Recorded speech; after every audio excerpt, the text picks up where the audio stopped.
의혹은 이미 그전부터 여러 가지 전조가 있었습니다. 제가 2019년, 2020년, 2019년, 2018년, 2017년 3년에 걸친 특검 과정에서 이재명 경기도지사한테 여러 가지 질문을 합니다. 첫 번째가 이 조폭 관련 연루설이 있고 지금도 아직 끝나지 않은 상태입니다. 그 문제가 영화의 아수라라는 그 영화의 장면과 비슷한 사건들이 성남시에서 벌어졌고 그 성남시의 그러한 조폭 관련 사건들이 지금도 성남의 국지협파라는 조폭들 내부 분쟁이 날 정도로 여러가지 의혹들이 있습니다.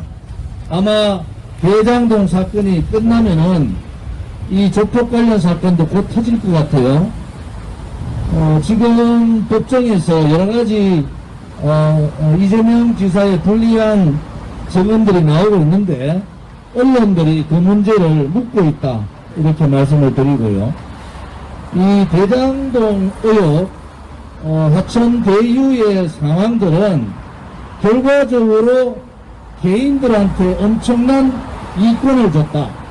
그 개인이 이재명 시장하고 모르는 사람들이 아니라 이재명 시장하고 굉장히 가까운 사람들이다. 특히 남 변호사라든지 성남 도시개발공사 사장했던 이러한 유사장 같은 사람들은 이재명을 지지선언하고 이재명에 접근을 했었던 사람들입니다. 문제는 이것을 공영개발과 민간개발을 같이 동시에 있는 아주 성공된 일이라고 하는데 민간들한테 이렇게 특혜를 주는 경우는 없습니다.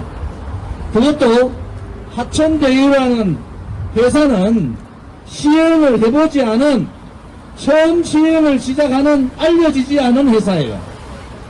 이게 조 단위가 넘는 사업을 시행해보지 않은 알려지지 않은 시행사가 그것을 가지고 지금 수천억대의 이익을 남긴 겁니다. 누가 보더라도 이것은 이재명 시장과 연관이 없다고 할 수가 없는 거예요. 하천 대유에 시행사 결정하는 과정에서 성남도시개발공사 사람들이 개입을 했다는 정황들이 드러나고 있지 않습니까? 결국은 뭡니까? 성남 시민들이 받아야 될 특혜를 하천 대유의 대주주 그리고 그들이 세운 회사 그들이 나눠 가진 겁니다. 이재명 지사는 아무리 변명을 해도 빠져나갈 구멍이 없는 거예요. 그냥 이재명 지사가 생각할 때 자기가 버티다가 대통령 되면 끝난다. 그렇지 않습니다. 많은 사람들이 연관이 돼 있고 그 연루된 많은 사람들의 정언들이 이제 나오게 되는 거예요. 어디 대한민국에 시행사 개발을 하는데 1조 단위의 공사를 시행 한번 해보지 않은 하천대유가 가져가는 것은 분명한 특혜지 않습니까? 그것을 위험성이 있다. 위험성이 있는데 어떻게 그 많은 은행들이 거기에다가 돈을 줍니까? 이것은 분명한 성남시장 당시의 특혜 사건이다. 이재명 지사는 이 문제는 서른 의원이 얘기한 대로 MB의 문제하고 맞물려 있습니다. 이 사건이 그냥 덮어졌다고 봅니까? 도대체 하천대유, 대장동 개발의 하천대유는 무엇이 겁이 나서 대법원장 대법관 출신, 검찰총장 출신, 그 다음에 박근혜 대통령 특검단장 출신, 이러한 법관 출신들을 혹은 검사 출신들을 왜 하천대유에 수많은 돈을 주고 데려놨느냐. 이런 문제가 터질 거라고 예상을 한 거예요. 이런 문제가 터질 거다. 그러면은 문재인 정권에 가까운 박근혜 대통령을 구속시킨 김순환 검찰총장, 문재인 정권의 특검 단장했던 박영수 특검, 이재명을 대법원에서 무죄 판결한 권순일 대법관 냄새가 나도 너무 많이 나지 않습니까? 하천대유가 저 조그만 회사가 어떻게 수천억을 남긴다고 생각을 하고 그 유명한 하기도 힘든 자리에 있었던 사람들이 그것도 박근혜 대통령 탄핵에 앞장서고 구속에 앞장서고 그러했던 인간들이 하천대유에 다 몰려있느냐. 상식적으로 여러분들이 이것이 상식이 통한다고 봅니까? 이재명 지사가 뒤로 빠지면 빠질수록 이 문제는 더 깊게 들어간다. 빠져나올 수 없는 상황으로 가게 된다. 이런 거예요. 지금 성남의 미래지구도 똑같은 현상이 하천대유에 개입했던 사건들이 또 있지 않습니까? 그것도 수백억씩을 남겼어요. 도대체 하천대유는 아니 돈을 이익을 남기는 그러한 무슨 재주가 있는 겁니까? 보통 지금 건설업자나 시행업자들은 벌써 이 하천대유의 문제가 심각하다는 것을 다 알고 있는 거예요. 어떻게 성남에 1조 가까이 되는 개발사업을 시행하면 남은 회사에다가 줄 수가 있습니까? 그러면 성남시장이 자기의 권리를 남용했든지 직권 남용을 했든지 그렇지 않으면은 업무 퇴마를 한 거죠. 이 문제는 몇천억을 성남시가 벌었다 이 문제가 아니란 말이에요. 도대체 하천대유가 아무 죄가 없는데 대법관 출신, 검찰총장 출신, 또 특검 단장 이런 사람을 줄줄이 넣습니까? 하천대유는 누구 거냐? 제가 말하지 않아도 하천대유는 이재명하고 관련되어 있는 사람 거 아니겠어요? 도대체 이재명이 특검 못 받을 이유가 뭐가 있습니까? 이재명이가 지금 국회에 열려있잖아요. 국정감사 못 받을 이유가 뭐가 있어요? 18년 국감에서 그렇게 얘기했어요. 이재명이가 유명 연예인하고 셀프 소위 말하는 섹스 스캔들은 이재명이가 풀어야 될 문제다. 그 다음에 형을 정신병원에 입원시키고 형수한테 그 쌍욕을 하는 거 당신 가족 사니까 내가 더 이상 얘기하지 않겠다. 조폭 연루설은 조폭도 하천대유하고 똑같은 상황이에요. 조폭이라는 사람들이 모여가 만든 기업을 아니 일주일 만에 그 기업 승인을 해주는 겁니다. 도대체 성남에서는 무슨 일들이 벌어진 거냐는 거예요. 이재명이가 성남 있을 때 소위 통진당 아류 세력들, PD 계열 세력들 성남 해방부를 만들었단 말이에요. 그러고는 그 세력들을 10배를 모아가지고 경기도로 데리고 갔지 않습니까? 박원순이가 서울시의 좌파 시민단체들 1조 가까이를 돈을 줬다는데 누구한테 배운 거예요? 이재명한테 배운 거예요. 이재명한테. 이재명이가 성남시장 할 때 소위 말하는 아로 세력들 단체들한테 막 퍼줬지 않습니까? 그러다가 선거자 부정 때문에 걸려가지고 문제가 있자마자 잠적하다가 경기도지사 가면서 그 세력들을 다 데려간 거 아닙니까? 이제 국민들께서 깨달으셔야 돼요.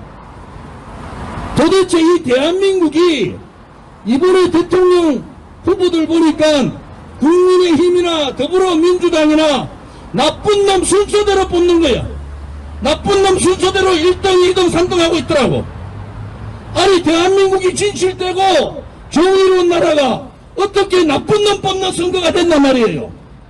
대통령 선거에서 어떻게 그렇게 나쁜 놈들 순서대로 1등, 2등, 3등 합니까? 이것은 대한민국이 무너졌다는 겁니다. 진실이 외면당하고 정의가 불의한테 권력을 뺏김으로써 불의의 세력이 권력을 잡고 흔드는 겁니다.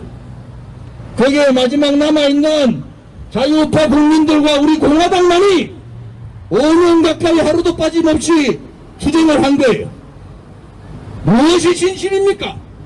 무엇이 불입니까?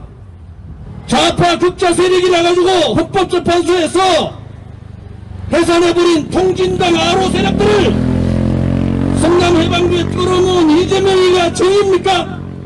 그 세력들을 10배 키워서 경기도 시민단체에다가 서울시가 1조면은 경기도는 얼마나 지원했겠어요? 그거 밝혀야 되지 않습니까?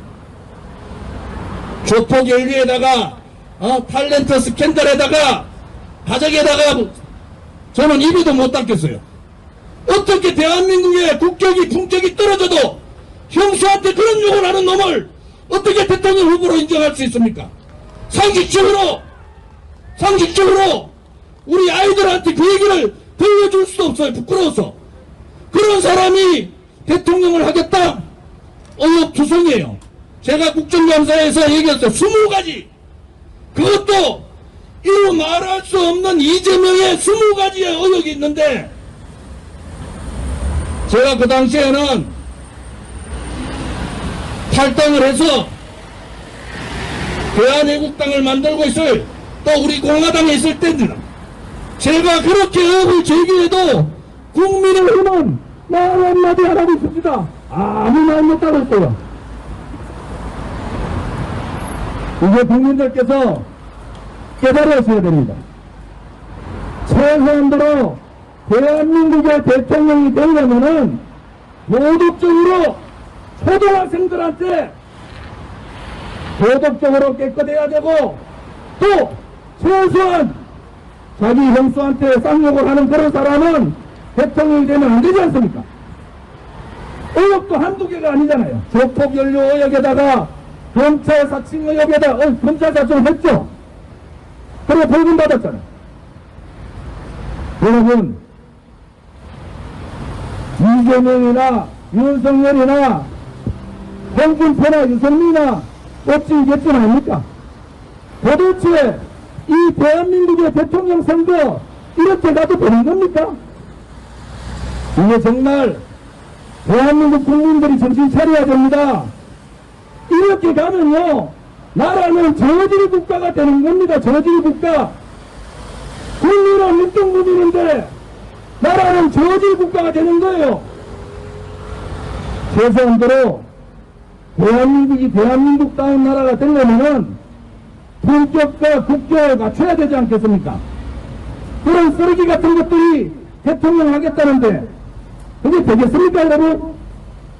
냄새가 나도 너무 쓰레기 냄새가 많이 난단 말이에요.